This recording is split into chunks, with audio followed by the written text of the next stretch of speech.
지난주에서 이번 주도 예수님에 대한 예언과 성취에 대해서 살펴보겠습니다.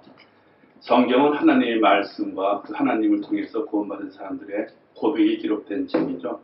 모든 성경은 하나님의 영감에 의해 쓰였기 때문에 우리의 믿음과 행위의 표징이 될 수가 있죠.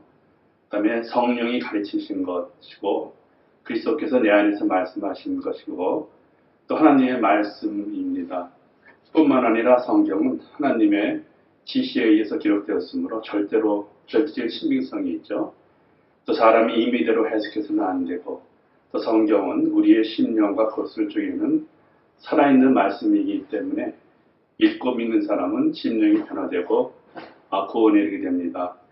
관련된 성경 구절 디모데후서 3장 16절, 고린도전서 2장 13절, 고린도서 14장 3절, 데살로니가 2장 13절, 출애굽기 17장 14절, 베드로서 1장 20절에서 21절 그것들 파워포인트로 드렸으니까 한번 참고를 읽어보시면은 이 성경이 말씀에서 어떻게 정리가 될 수 있나 저희들이 알아볼 수가 있죠.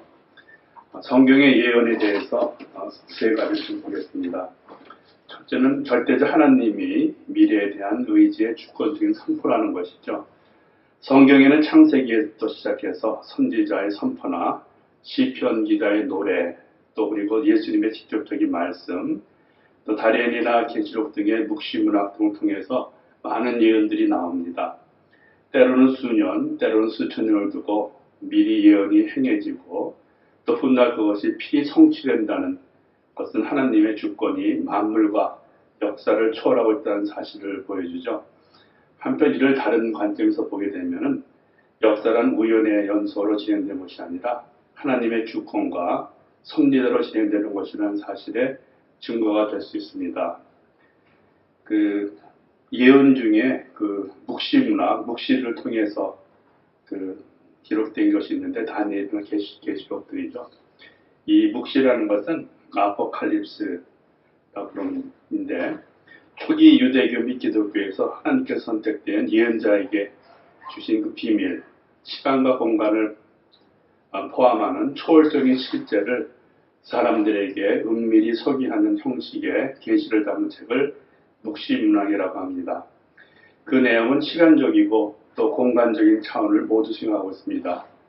종말론적 구원을 애타게 그리고 있다는 점에서는 시간적이고 또 저 세상 혹은 다른 초자연적인 세계를 바라보고 있다는 점에서는 공간적인 차원을 지닌 초월적인 실제에 대한 계시이죠. 이러한 성경의 예언과 또 이방 종교의 전술가들 예언 또는 신탁, 신이 사람을 매개자로 하여서 그 뜻을 나타내거나 사람의 물음에 대답하는 일, 그런 것과 어떻게 다른가 한번 보겠습니다. 성경의 예언은 하나님의 종들에게 영감을 통해 계시의 말씀을 주시고 일반 백성에게 선포하신 말씀으로서 미래일에 대한 하나님의 주권적인 선포입니다. 즉 하나님께서 당신의 주권적 의지에 따라서 장차 미래에 시행하실 일들을 당신의 종들의 입을 통해서 미리 선포하신 것이 바로 성경의 예언입니다. 반면에 이방 종교의 전술가들의 예언 또는 신탁, 이것은 전적으로 사단으로 기인한 것입니다. 이는 성경의 예언과 같이 미래에 대한 절대자인 하나님의 고유의 의지와 주권적인 선포는 더더욱 아니고 또한 미래의 사건 전체에 대한 완전한 조망도 되지 못합니다.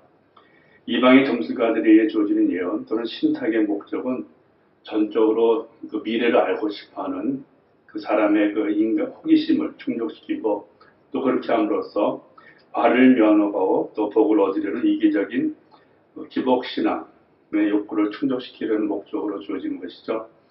그렇게 함으로써 사단은 인간들에게 인간의 길화복이 그 사단의 손에 달려있다는 것처럼 믿게 하여서 또 그를 통해서 인간들을 사단의 노예를 삼으려는 그런 악행 중의 하나입니다.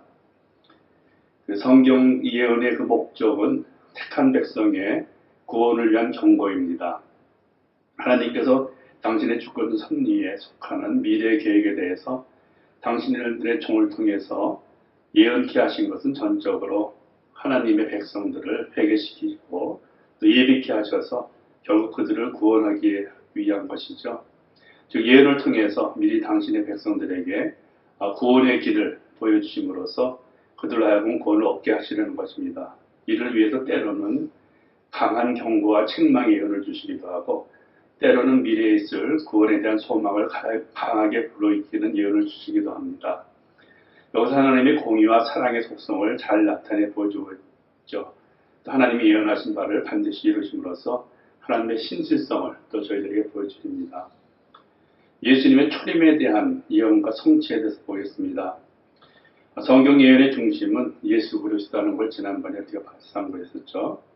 예수님은 예고 없이 오신 분이 아니었습니다. 예수님은 분명히 때를 맞춰 오셨고 예언을 성취시키시면서 오셨습니다. 예수님이 오실 때 하나님의 아들이심을 사람들이 알 수 있는 방식으로 오셨습니다. 예수 그리스도께서 인간의 몸으로 오셨다는 사실은 오래전부터 여러 차례 예언되었는데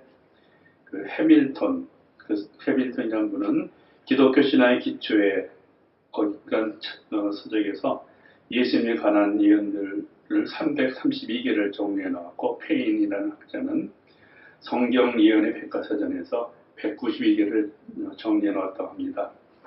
그리스도 초림에 대한 예언만도 48가지가 있는데 한 사람의 생에 있어서 그가 태어나기 전에 가깝게는 400년 전, 멀게는 1500년 전에 기록된 48개 예언이 다 성취되는 일은 절대로 우연히 있을 수 일어난 일은 아니죠.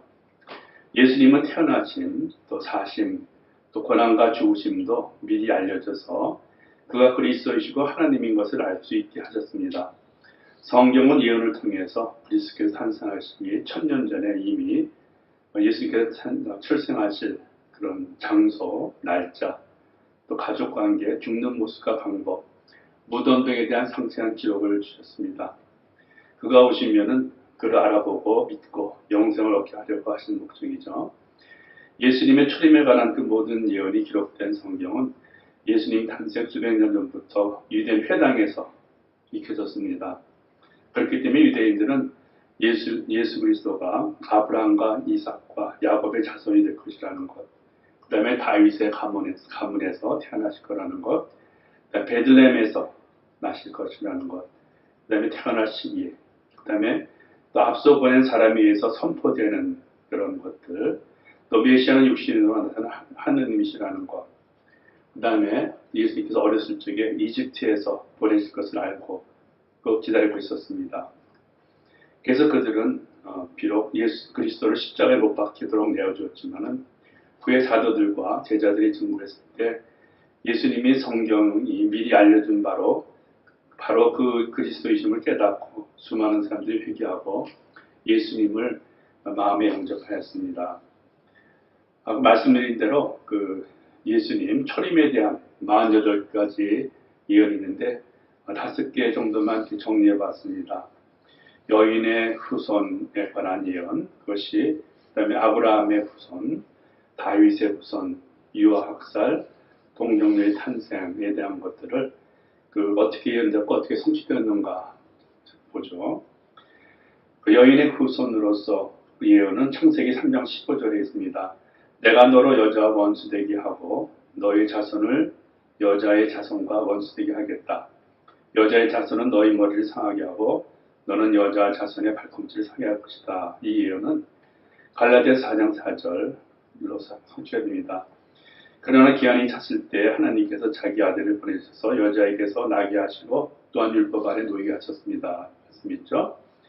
그다음에 아브라함의 후손에 대한 것은 창세기 17장 7절에 예언되어 있는데 내가 너와 세우는 언약은 나와 너 사이에 맺는 것일 뿐 아니라 너희 뒤에 오는 너의 자손과도 대대로 세우는 영원한 언약이다. 이 언약을 따라서 나는 너의 하나님이 될 뿐만 아니라 너희 뒤에 오는 너의 자손의 하나님도 될 것이다. 이 말씀도 갈라디아서 3장 16절 말씀을 통해서 주어집니다. 그런데 하나님께서 아브라함과 그 후손에게 약속을 말씀을 하실 때 마치 여러 사람을 가르치는 것처럼 후손들에게라고 말씀하지 않고 단 한 사람을 가리키는 뜻으로 너의 후손에게라고 말씀하셨습니다. 그 한 사람은 곧 그리스도이십니다. 그다음에 다윗의 후손으로서 오실 예수님에 대해서 예레미야서 23장 5절 6절에 했습니다. 예언하셨습니다. 내가 다윗에게서 의로운 가지 하나를 도전하게 할 그날이 오고 있다. 나 주의 말이다. 그는 왕이 되어 슬기롭게 통치하면서 세상의 공평과 정의를 실현할 것이다. 그때가 오면 유다가 본을 받을 것이며 이스라엘이 안전한 거처가 될 것이다. 사람들이 그 이름을 주님은 우리의 구원이시다라고 부를 것이다. 이 예언은 사도행전 13장 22절 23절에서 성취되죠. 그 다음에 하나님께서는 사울을 물리치시고 다윗을 그들의 왕으로 세우시고 증언하여 말씀하시기를 내가 이새의 아들 다윗을 찾아냈으니 그는 내 마음에 드는 사람이다. 내가 내 뜻을 다 행할 것이다 하셨습니다. 하나님 약속하신 대로 다윗의 후손 가운데 구주를 세워 이스라엘에게 보내셨으니 그가 곧 예수입니다. 유아 학살에 대한 예언은 예레미야서 31장 15절에 예언되어 있습니다. 나 주가 말한다. 라마에서 슬픈 소리가 들린다. 비통하게 울부짖는 소리가 들린다. 라헬의 자식을 잃고 울고 있다. 자식들이 없어졌으니 위로를 받기조차 거절하는구나. 마태복음 2장 16장 17절에 나오죠. 유학살에 관한 역사적인 사실입니다. 헤롯은 박사들에게 속은 것을 알고 몹시 노하였다. 그는 사람을 보내어 그 박사들에게 알아본 때를 기준으로 베들레헴과 그 가까운 온 지역에 사는 2살짜리로부터 그 아래 산의 아이를 모조리 죽였다. 그리하여 예언자 예레미야를 시켜서 하신 말씀이 이루어졌다. 그다음에 동정녀 탄생에 대한 예언은 이사야서 7장 14절에 있습니다. 그러므로 주님께서 친히 다윗 왕실에 한 징조를 주실 것입니다. 보십시오. 처녀가 잉태하여 아들을 낳을 것이며 그가 그의 이름을 임마누엘이라고 할 것입니다. 이 예언은 마태복음 1장 18절에서 성취가 됩니다. 예수 그리스도의 태어나심은 이러하다. 그의 어머니 마리아가 요셉과 약혼하고 나서 같이 살기 전에 마리아가 성령으로 잉태한 사실이 드러났다. 아까 말씀드린 것처럼 그 학자들이 200개에서 300개 그렇게 그리스도가 난 예언의 성취가 있다고 그랬는데 예언과 성취가 있다고 그랬는데 50가지를 이렇게 정리하여서 예언의 그 구약의 말씀 예언과 또 신약의 성취 그걸 표를 만들어 봤습니다. 이걸 파워포인트에 올렸으니까 한번 참고해 보시고 어떻게 예언되었고 어떻게 성취되었는가 한번 살펴보시기 바랍니다. 네, 은혜로운 성경 공부하시기 바랍니다.